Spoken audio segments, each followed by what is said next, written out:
What you see on this screen is exactly, when I hit this end button, exactly who I am off screen. So we got kicked down multiple times, but you got to get back up, and we did. From 8 years old, my dad, had me work on the go-karts. I would do it all over again, and wouldn't change it. Don't focus on other people.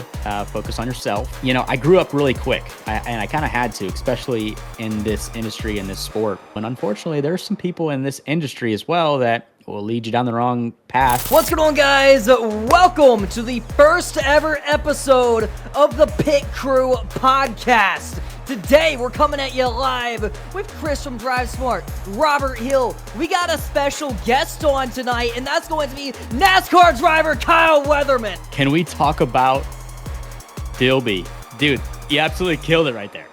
I mean, I am pumped up to be on this podcast show right now. Just from that intro, you nailed it. Man, he's a ball of energy naturally. Get him a cup of coffee and he's just out of this world. No, I'm having fun. It's a fun night. I mean, Kyle has a lot of things going for him. We're about to kick off the season for Daytona. We got so much content coming this year, so much stuff going on. I'm ready to see that Drive Smart car hit the track at Daytona. I mean, we got so much to be looking forward to. First ever podcast here, episode number 1. And we got the big name on here, Kyle. So, you know what? Since we're just talking, Kyle, so why don't we start from the very beginning, right? When you were first born, when you were first a child, right? So why don't you walk us through some of your early life before racing and kind of like let everybody know what you're about, I don't remember much early, right? Honestly. So the last thing I remember is before racing started, I tried a couple sports. I tried soccer, like everybody. And I actually wrestled. I wrestled for a little bit. I know that's weird. I don't know why I did that. I probably won't do that again. But yeah, so other than that, I started racing when I was 8. So literally any type of life story, 99% of it revolves around racing and what I've done in the industry and the sport. I've dedicated my life to it. I love it. And it's just, yeah, it's really to ask any other question than what I've done in the racing community or what I've done for my career. It's hard to find other things, to be honest, but I love it. So have you always wanted to be a race car driver? So no, initially, no, it really wasn't in the family. My dad raced a little bit of go-karts and stuff like that, but nothing professionally or anything like that. The reason it actually started was my dad's best friend, Brian Main, is related to David Reagan. Brian is David's cousin. And at the time, David Reagan, his father, Ken Reagan, was vice president of U.S. Legend Cars. So when we were 8 years old, we started in go-karts, just like that. And then when we turned 9, and I turned 9, and Clayton turned, my brother Clayton turned 8, I believe. We directly went into the Bandolero series with Ken and David. So that's really how it started. I don't know. It just started to do it as a hobby and just kind of do it on the weekends and have fun with something. And that was going go-kart racing with our family. But then we quickly realized that, that we can do this professionally, and it just took off drastically from there, really. But what moment did it really start to click that's like, okay, this is no longer a hobby, right? This is no longer something cool to do on the weekends. And it's like, okay, I have a real shot of making something out of this. Well, I quickly fell in love with it, first off, right? So I think that was probably the most important thing is I just love the sport. I love the competitive nature that it brings and the energy, right? So yeah, I just quickly realized it. I'd say probably, obviously I didn't realize that when I was 8. I'd say 10, 11 years old is like when it like clicked. It went from kind of, doing on the weekends, having fun, but then I wanted to get back to my like video games or anything like that, my Nintendo DS or whatever, right?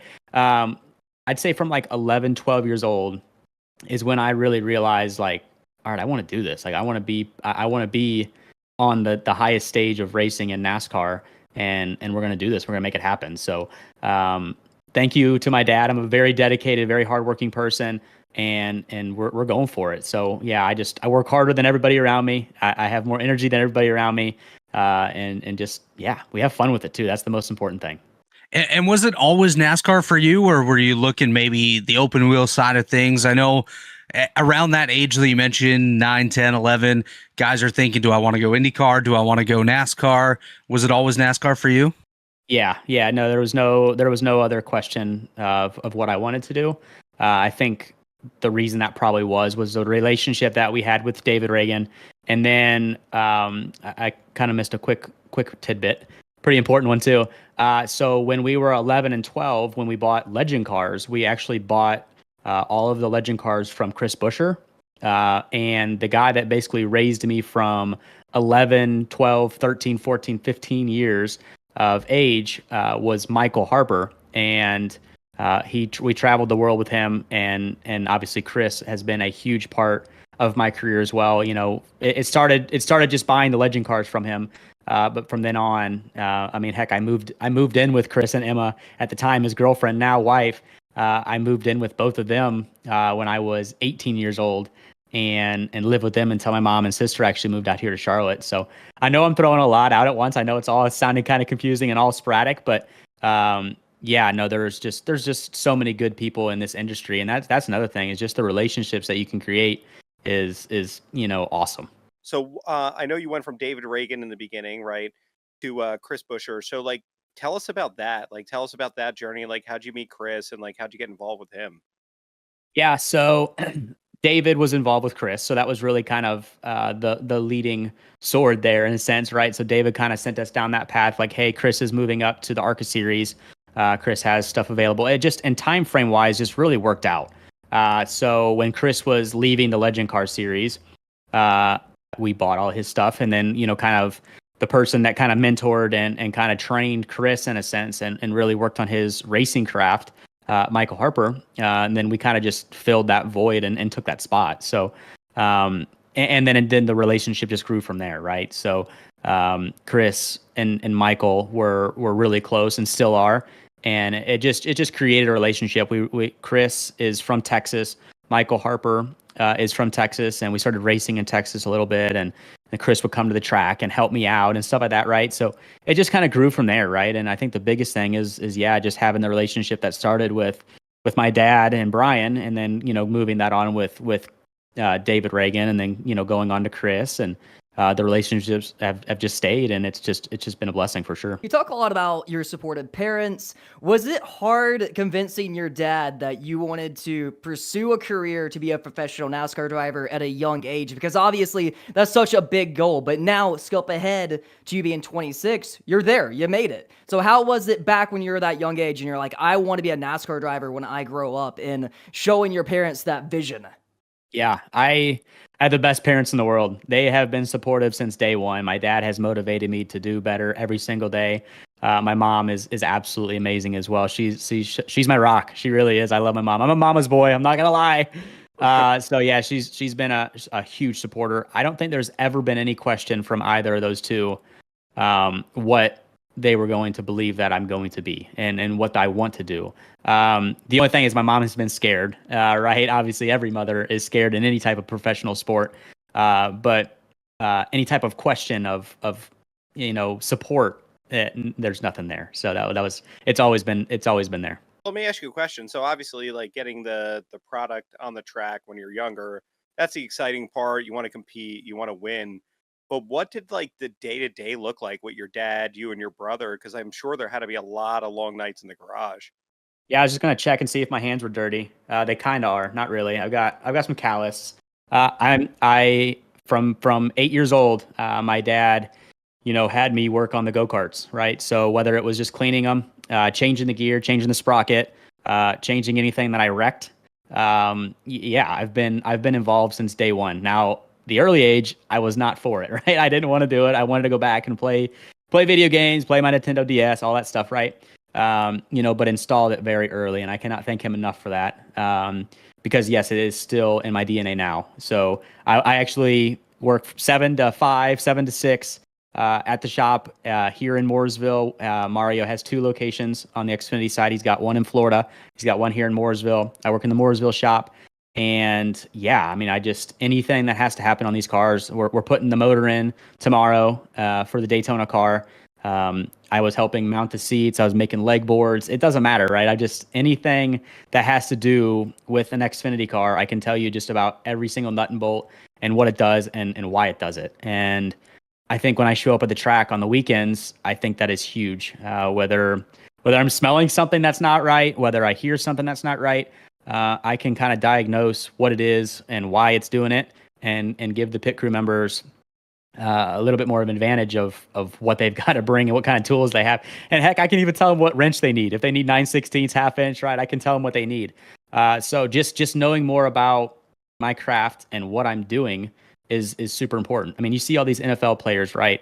They have to study the stat sheets, they have to watch, tape, they have to watch film, and they have to know about the defense and what they're all going to do. That's the same thing with what we have to do, just a lot differently in a lot of areas. But I'm fully committed to this career, and we're going to make it happen. Do you find having to work on your own equipment from that young age, now doing the same thing with your NASCAR Xfinity Series career, do you think it's given you more of a respect of what the drivers do and deal with all the time, and your crew, of course, and has also possibly enabled you to have some of the opportunities you've had because you're willing to get in there, get your hands dirty, and show your team that you're there with them, you're part of the team? 1,000,000%. A lot of my opportunities have came from that. And yeah, the respect that is gained and the relationships that are created with the team members that you're traveling with for 33 weekends in a row, right? Well, not in a row, but pretty close. The relationships that are created and just the bond that you have and the trust. I'm in there working just as hard as they are, right? And I know what's going on just as much as they do, right? So I call myself a mechanic Monday through Thursday, right? And I am. So Friday is this light switch, and that's when I kind of start preparing more, and I do it more throughout the week as well, right? Whether it's watching film or if it's watching past races or getting on the sim at the tech center. So there's stuff like that. But from Friday on, a light switch switches, and I'm a driver, right? But I'll still go there and help push the car through tech and help any way I can. But mentally, Friday's when it switches for me, and we're ready to go. How'd you develop like that mental switch, right? Because you go from being this hardworking mechanic, right, Monday through Thursday, and then when Friday comes, now it's driver mode, right? And like you have to switch that switch. And I know you're one of the hardest working guys I've ever seen in my life. So like, how do you prepare yourself mentally, and like how do you flip that switch? Yeah, that's hard, it took a while to learn that and kind of put different things in different categories, really, and understand that you can't can't let it affect other areas too, right? So, if something happened, Monday through Thursday that wasn't good at the shop or whatever, right? I gotta be able to turn it off and just put 100% focus into giving it my all, right? So whether we didn't get something done on the car that I really wanted to because of time frame or anything like that, just got to switch it off and go give 110% because that's what we're going to do. So it took a long time to kind of realize that you got to put stuff in different categories, and I'm still struggling with it and have to make it work. But you can even ask my wife, Meg. It gets really serious on Saturdays, about an hour and a half before the race. Don't even talk to me. It's so bad. When early in our relationship, she's like, "Are you mad at me?" I'm like, "No, I'm like so laser focused that it's I just look kind of mean and mad." And she said that, and she's loosened me up a lot since then. But still, we go up. And I know I'm going super sporadic, but one of our rituals at the track is when I'm going up there to change. We'll go up there, I'll pray, and that's when the light switch there from then on is like, all right, we're locked in and we're ready. So we'll go up there, we'll go pray together. I'll change, and then I walk out with all my gear and go straight to the car and go to driver intros. Then we go to the car, meet with the fans and the sponsors, and we go on and put a show on. So that's I know that was a lot at once again as well, but just taking you a quick tidbit of kind of what happens. The one thing I know about your wife is she is as intense, if not more intense than you when you're in the car, man. Like when she's in that box, dude, she's I'm pumped about it. And Chris, we talked about this. You're going to have to mic her up in Daytona. Because yes, if anybody knows Meg, she's the sweetest person you'll ever meet in your entire life. But when the green flag drops, stay away. Stay away, because you're either getting punched in the arm because I'm doing good, punched in the arm because I'm doing bad, and she's yelling, pass him, pass him. Yeah, I've seen some videos, so I'm excited for you guys to mic her up. It's gonna be good for sure. She's one of your biggest supporters, man, and you're so lucky to have a wife like that. And honestly, like you guys are a perfect racing couple. And so let's take a step back real quick. So at some point in your life when you were younger and you really were doing the car or the bandoleros and you were doing the go-karts, right? So at some point you had to start traveling, right? So and this is a two-part question. So at what age did you really have to start traveling to go race? I think my brother and I flew on a plane by ourselves when we were 9 years old, 10 years old, and we had to get escorted. I think the earliest I remember is we flew Southwest, and we had to my mom or dad would bring us, or my grandma would bring us to the airport, get us checked in, and we'd have to be escorted to the gate. We'd go through security with somebody that's helping us get through security. We had like these blue name tag things, and yeah, I'm pretty sure 9 or 10 years old is when we first flew by ourselves. And yeah, I mean, it was crazy early when we started flying. My dad, our go-kart shop was based in St. Louis, Missouri, where I'm from. My dad would be driving the truck to wherever we're going that weekend. So he would leave on, I don't know, let's say like a Thursday, whatever, Friday morning. We would go to school Friday and get all of our tests done early, which that's a whole other topic we can get to. We had to kind of talk with our teachers and get any type of testing done between 7 o'clock in the morning when we get there until 12 before we leave at lunch. And we would do that, right? So we had a kind of a routine on Fridays. If testing was going on or anything had to happen, we had to get it done early in the day because we were leaving and going traveling. Normally flying out. If we were a long distance, we were leaving at like 2-3 o'clock in the afternoon, right? So that's another thing is Holt High School is where I went, and all the teachers, the principal, they were all so supportive. They have never seen a race car driver in Holt High School, right? So it was something so different. And I can even share pictures as well. I mean, we even had the car come to the school a couple times. And yeah, just that's the coolest part is I just had so many supportive people, and that's what made this happen, right? If the school would have been strict, had more ground rules in a sense of where we had to go to each class, we wouldn't have been able to do it, right? We'd have been homeschooled, which would have made it a little bit harder or easier on the racing side. But my family believed that kind of getting that social experience and not just completely leaving everything, right, was important. So yeah, just super supportive people from top to bottom, and that's what made all this happen, and that's what still continued to drive it now. So you kind of foreshadowed my second question, but at some point as you start getting older, obviously you're traveling more, right? Because you're 26, so through your teens, I imagine you did a lot of competing, a lot of racing. So me personally, I'm not a professional driver. So I had homecoming, I had prom, I had a lot of events at school. So like, what was that like? Because I'm sure there's had to be some things that you missed in high school and middle school that a lot of other kids go through, and you made those sacrifices to get towards where you were looking to go and accomplish your dream. But like in those growing years, when you're in your teen years, like what was that like? Yeah. I went to one homecoming. That's it. That's the only thing I've went to.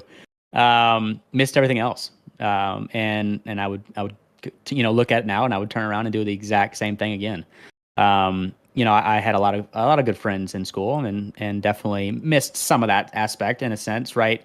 But at an early age, I didn't go out and party. I didn't go out and drink. Still don't really drink at all, honestly. And just super laser focused on this, and it just happened so early.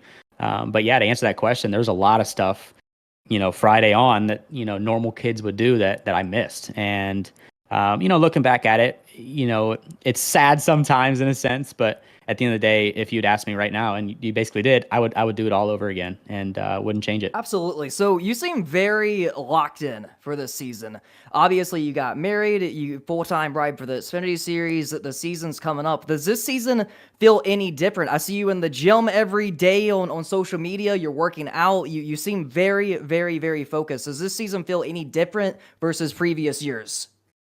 Yeah, I mean, all the way around, just super supportive people, and everybody just is on the same page. And not that it hasn't happened like that years previous, but just super supportive people. We've got Drive Smart, amazing group to work with here. And I'm not saying that because I'm on your guys' podcast. I love Chris and Dan. They are the best sponsor you can ever ask for. I mean, I'm so serious. Their energy that they bring to the track, their personalities, and what they're doing on and off the track. It's incredible. I'm not saying that because it is my sponsor. I'm just being completely honest. They're the best people to work with, and this was an absolute blessing from day one. So yes, I'm locked in. I'm loaded and ready to go. This is going to be a great year, and it cannot come fast enough, and it's coming quick. So we're ready for it. I'll tell you one thing. When we look, because it's not our first foray into NASCAR, right? Because we were with Rick Ware back in 2019, and getting with Mario and you and the team. The one thing I realized is everybody has a part to play, right? So you have to be not only a good team and a good driver, but you have to be a good sponsor, right? And everybody has a role to play. And we'll get to the story later, but I'll tell you one thing. Dan and I fell in love with you and the team at Texas, but we fell in love with you when we were out in Arkansas, and we really got to sit down and watch that Monday Night Football game and kind of get intimate. And you're an incredible guy, and your wife's a great lady, and just like sitting down with you. And at that point, Dan and I knew it's like, if we're going to put our effort and our time and money, right? Because motorsports is not cheap, behind somebody, like, you're the guy for the job. And I get emotional, but I hope you guys felt the same way. Yeah, I don't know if you're about to start crying. If you're not, I'm about to. Yeah. No, yes, you're exactly right. That was the moment too that I kind of realized. I'm like, these guys are awesome. And it happened before at the track, and just going to Arkansas as well. But yeah, I mean, when I tell you guys, and then there's multiple people I've told off this podcast, it's a perfect match, and you guys are absolutely incredible, absolutely great, and you're exactly right. I feel like everybody knows their role and their position, and we all do it the best of our ability, and it's going to line up to be a great year. And yeah, it's just out in Arkansas is definitely when I realized it, and I'm just very thankful and blessed to have an opportunity to work with you guys, and I couldn't have asked for a better sponsor at the perfect time. It was perfect. And we'll get into the crazier side of that story later, right? Because it's too spicy now. But we'll go through that journey of what it was like to get together. So I want to, now we went through the early life. Let's kind of go through when you graduated high school, right? You're still racing. So when you're finally out of school and you're still focused on racing and making it a career, like, there had to be some weird years around 18, 19, 20. So what was that like, right? Yeah, it was a transition from, moving out here to, and I actually did my last 2 years of high school online. So gosh, I don't know the exact age I moved out here, whatever that would line up to be. But those last 2 years I did online, and I moved in with Chris and Emma Busher. And yeah, so it was just a huge transition from, doing it on the weekends and stuff like that, from, making it actually a career. And it was just a huge transition period. And once again, it comes back to the people that were helping me transition into that spot and those roles. So there was a lot of mistakes made, and then that's where you learn. So that's the most important thing, is if you can learn from the mistakes that you made and not do it again. So yeah, it was definitely an up and down season in a sense, right? With life. But we made it through it, and we're out on the other side better. Talk about the grind that, like, some young men and women go through when they're first trying to get into racing, right? Because I know it's very expensive, it's very competitive. So you can have all the money in the world, but if you don't have the right drive or the ability, it's hard to accomplish it. So all right, the best question is, what would you say to a 16-year-old Kyle Weatherman right now? I would say quit comparing yourself to others, because that does not matter. You always look at somebody else like, oh man, he got that sponsor. Oh, he got that ride. He got that position. How did, I didn't, blah, blah, blah. Don't focus on other people. Focus on yourself and make yourself the best you possibly can. And that's with anything in life.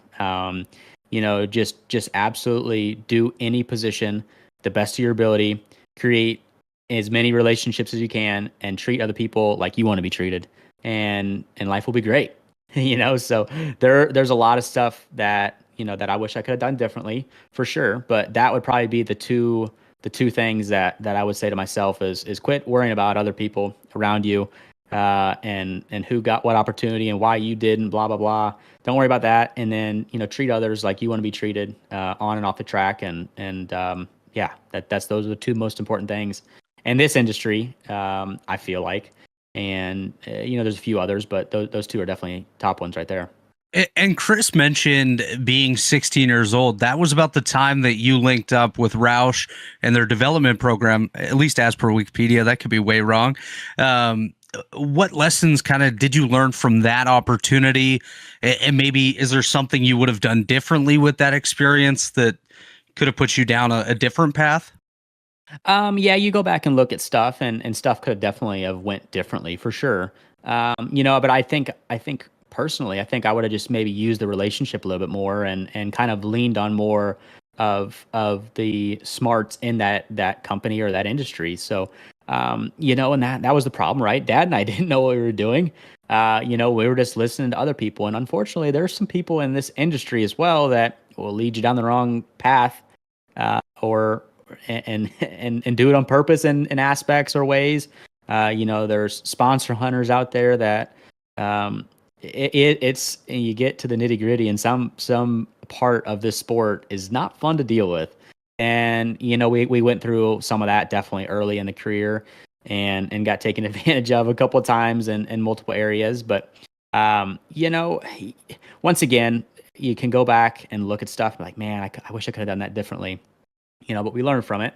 And that also kind of goes from like past stuff that happens, or even present stuff that's gonna happen, or happening now. You can't compare it, right? And you can't go back and like look at it too deeply, or you'll get stuck. That's the other thing is. And there was a moment in my life where I was stuck comparing, like, man, I really wish I could have done that differently. I could have had this opportunity. No, I could have had this opportunity if I did this differently, right? And that did eat at me for a little bit, but you can't go back and change it. You definitely can't. All you can do is better yourself with the position you're in right now, and go out and get what you want, and that's what we're doing. There's a lot of highs and lows in racing as you're working your way through the ranks, and that has built you to this level. But out of all them highest of highs and lowest of lows, what do you think is the biggest lesson you have learned through this whole process? Yeah, the biggest one, it goes back to kind of what I said. I mean, early, right, I was comparing, and like, kind of wishing and hoping that other things would happen, and it's happening to other drivers. It's not happened to me yet. So that's a big one. But yeah, I think just the relationship part of the whole industry is super important, and I wish I would have taken a little bit more advantage of that early, and I think it would have helped me, progress a little bit faster. But we're right where we need. Yeah, I mean, it makes so much sense, because if you don't come from a generational racing family, right, like the Gibbs of the world, like, how do you even, like you said, you and your dad didn't really know, like, you were passionate about it and you worked hard at it, right? But like, how do you make that transition? Like, it has to be so hard, right, to get into that inner Yeah. circle, because you're Yeah. one of 36 of the best drivers in the world in your series. So like, how do you make that transition from being a 16-year-old, we'll call it a kid, right, a teenager, to a grown man that's competing at one of the highest levels in the entire sport? Like, that transition has to be crazy. So can you tell us about like how that worked? Yeah, it was. And yeah, we knew nothing. Zero, right? We were surrounded by a couple of good people that helped definitely lead us down the right direction, but they can't hold your hand through everything.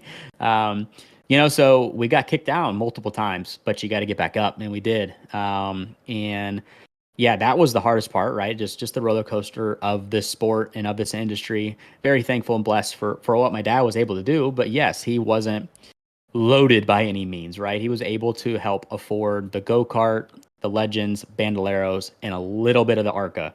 And when the ARCA series started, I did 5 races with my family team, and then after that, we had to find sponsors, and that's when kind of the work ethic of my craft really stepped up to the next level. And what I mean by that is a full-time job in the shop, working with whatever opportunity I had, and going out and creating opportunity in a sense with my work ethic and my ways. So, and I was still involved with the family side of stuff, right? Even from like I told you, 8 years old.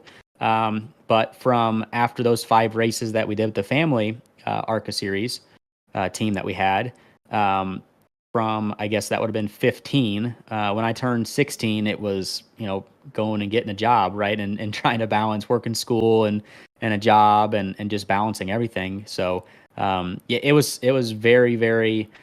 I grew up really quick, and I kind of had to, especially in this industry, in this sport, in the path that I took.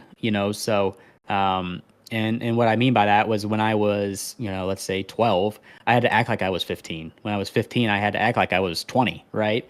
And just be more professional. Learn to speak better, and all that matters in this sport and in this industry. And just growing up at a high rate of speed, it was definitely difficult, and kind of looking at too, and kind of like, why is my dad making me do this? I want to go do this, right? And stuff like that, So just growing up at a high rate of speed was difficult early too. We had some very deep conversations with Kyle. This has definitely been an interesting interview all around. Such a cool podcast. And man, we're just really getting a very good behind the scenes view into Kyle's life on and off track. So jumping back on track here, what race are you most excited about? What track are you most excited about upcoming into this season? The next one. The next one, Daytona. Daytona. Let's go. Daytona. Yeah, you always look to the next. My top 2 or 3. Okay, let's talk about Iowa. I am pumped to go to Iowa. Iowa Speedway has always been top of the list for me. I know they did a repave, so I'm interested to kind of go back there. I'm slightly upset about that. I really loved the pavement that was on there, the character that it had. So you asked me any time of the day of what my favorite track was, especially early in my career, it was Iowa.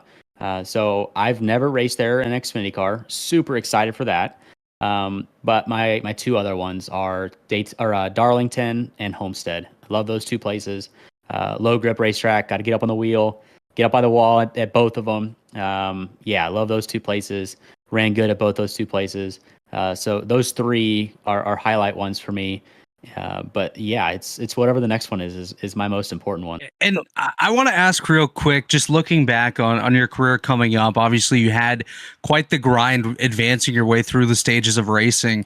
2 races really stick out to me. First off, your win in ARCA at New Jersey back in the day, I believe it was 2015. And then in 2021, you're running with Mike Harmon Racing in the Xfinity Series, finished 8th at Kentucky. Do either of those races kind of stand out to you as that moment where you just felt like, wow, I belong here and I can do this?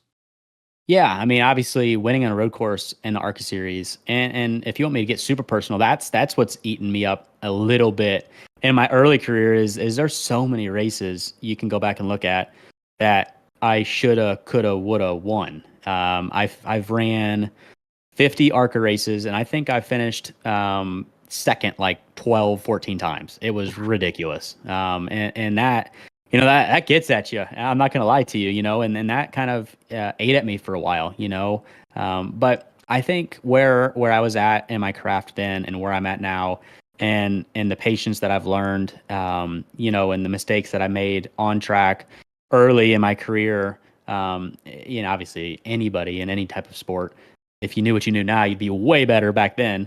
But just, I didn't have patience in the car back then, and I'd be too aggressive, put myself in a bad spot, put others in a bad spot, so where my craft is at now is impeccable. Right. And where I was then. So, yeah, it was definitely a learning curve.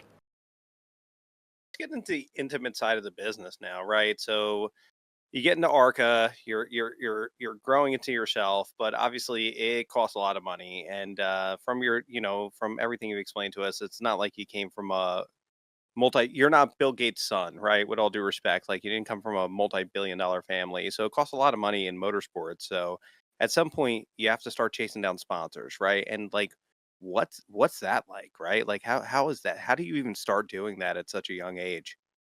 It's tough. Once again, you got to grow up quick. Social media is super important, especially nowadays. So that was something that, really had to work on early in my career. But just once again, speaking quicker, better, and on your feet faster.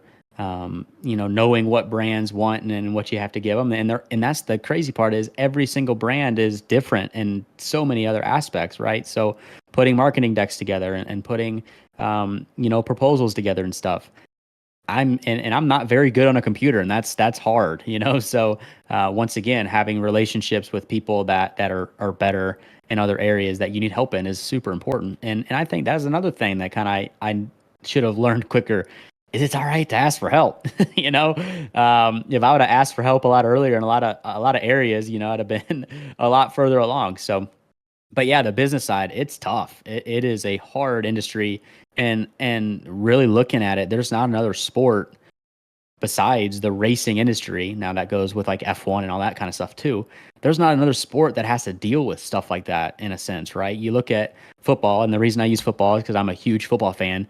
If you have talent when you're 8, 9, 10, 11, through high school, middle school, and colleges pick you up and you succeed in college, have good grades, and keep your name clean, people come find you and pick you up and say, hey, you're playing here, right? At whatever type of level of skill set you have. So, and that happens a little bit in this career. And that's actually kind of the path that I took early.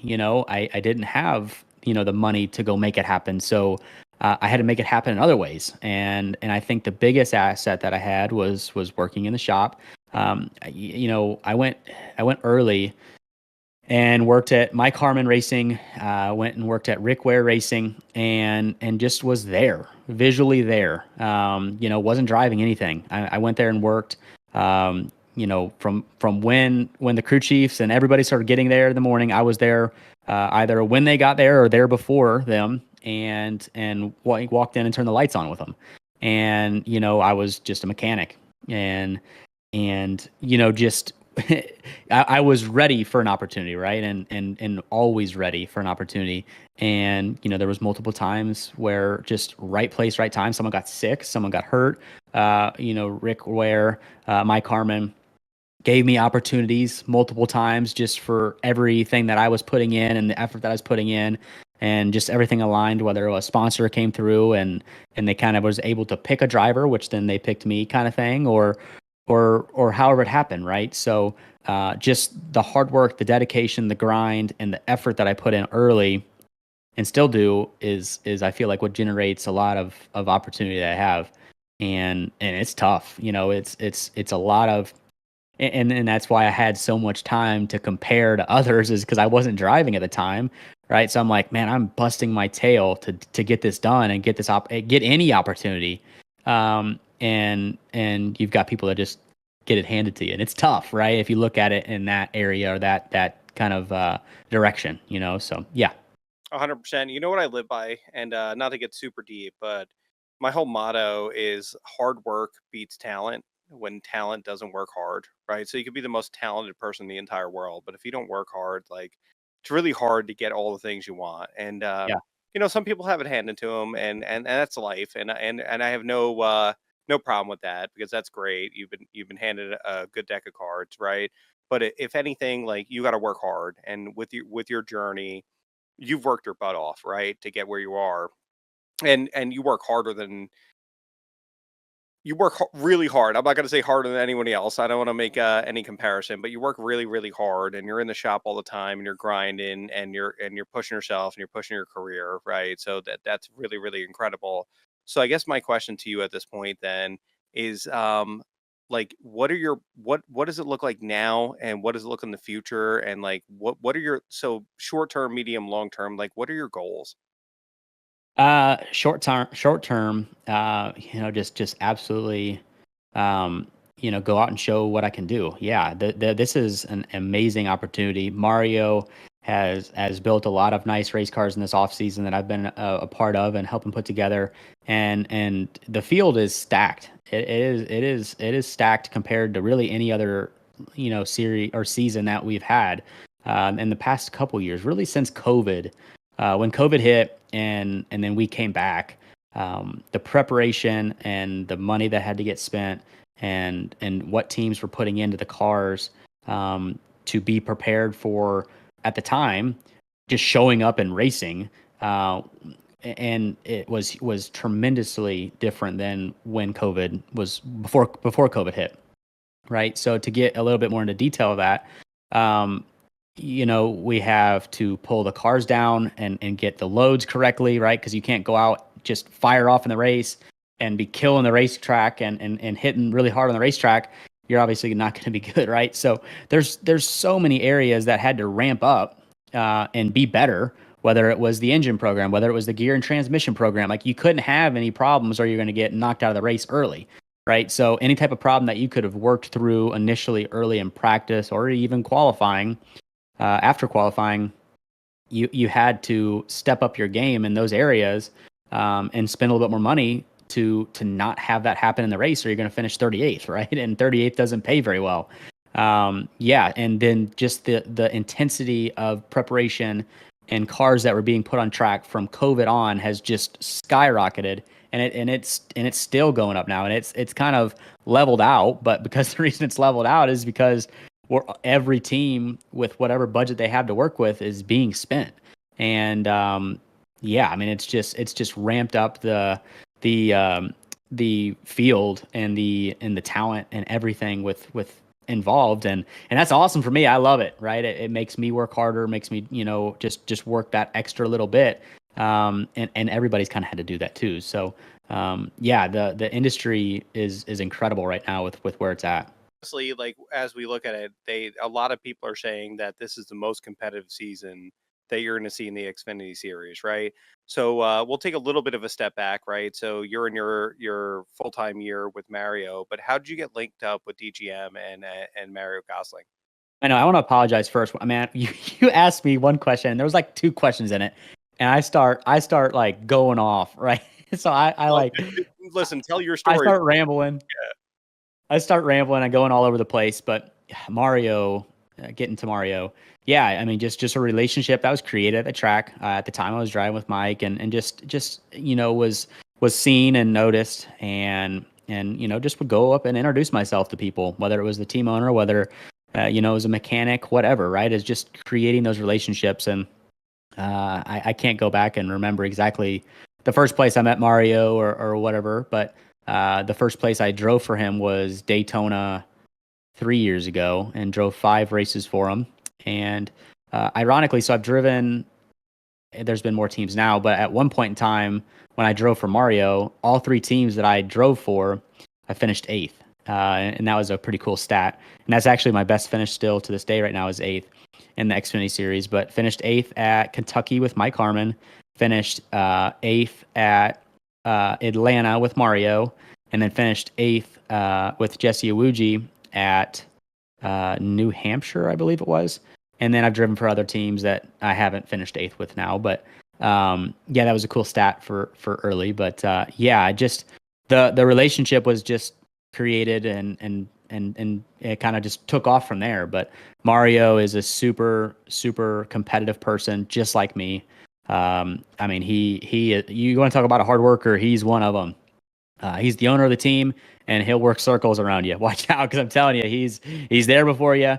He's there after you, and he's involved in every aspect of his business that he has, and that's what makes his I say underfunded little team, right? I mean, if you compare to it, so competitive, right? And just he'll work circles around any type of team that's in this budget area, and I'm the same way. So it is a perfect opportunity, a perfect place to be, and it's awesome.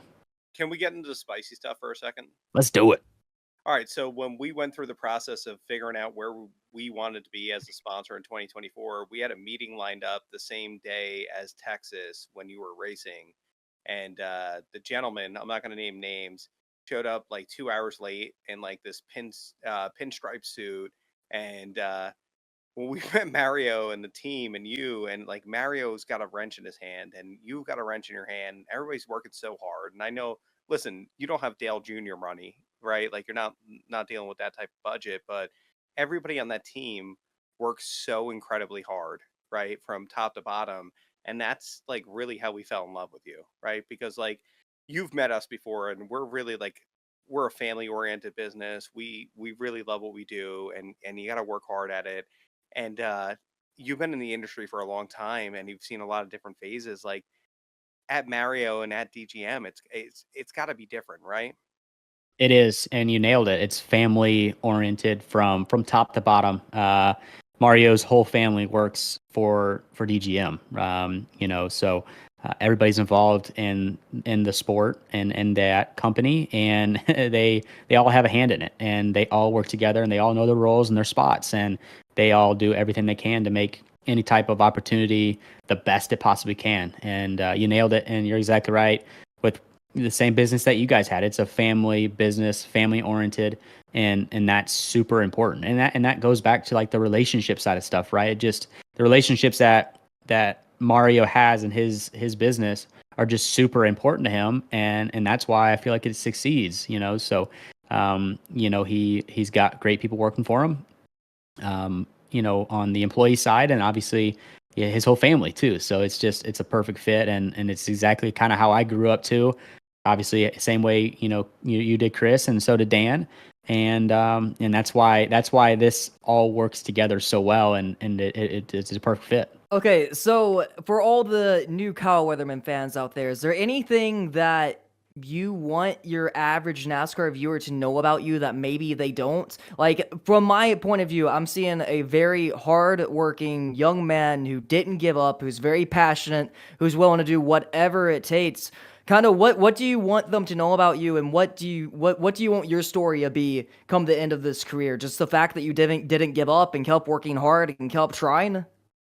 Yeah, that's one. But there's multiple drivers that I'm going to compare myself to and that I want to be, and it's Richard Petty, Carl Edwards, and then Chris and David Reagan, Chris Buescher and David Reagan.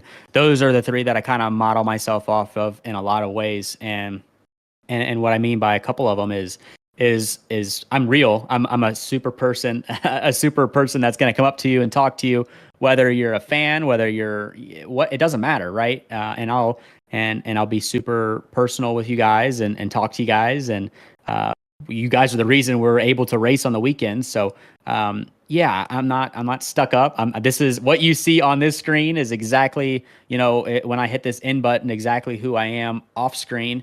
And when you guys come to the racetrack and you guys are in the stands hollering or getting autographs or whatever it is, you guys all know that I'm that same person too. So I think that's the most important thing. And it goes back once again to the relationship side stuff and just being who you are.